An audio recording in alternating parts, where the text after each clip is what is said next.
There's been a lot of change in the last 15 or 20 years, in the last 5 years, for example.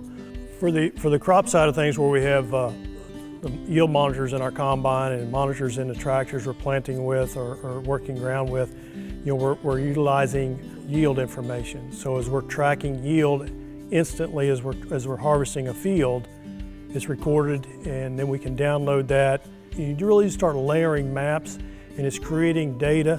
And by doing that over a number of years, you create enough data that starts meaning a lot. It's more realistic. So then you're basing a lot of decisions off, okay, what does this field really can do, and where's the weak spots, and what can we do to help that?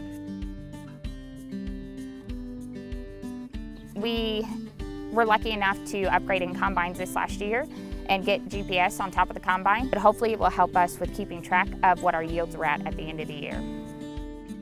And so we'll be able to see how the yield changes from spot to spot in fields. And so I know where my good spots are and I know where my bad spots are, but hopefully this technology will help me kind of blend those together a little bit as far as to bring my lower yielding soils up. You have to talk about access to technology. Our internet access is minimal. When I'm trying to log onto a computer or a secure network to work at my job, it doesn't work. My computer stops, it shuts down, and I just don't have options on it, quite frankly.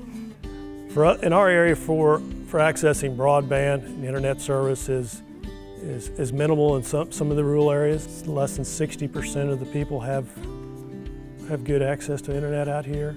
We don't have infrastructure that's capable of getting us good speed, good internet service. The point is, the rural areas were at an extreme disadvantage in a lot of ways when it comes to broadband, and we're sure hoping that some things can change in that regard. It's just, we don't have to be better than everybody else, but we just like to be the same as everybody else. So we have adequate service and providers at a fair cost.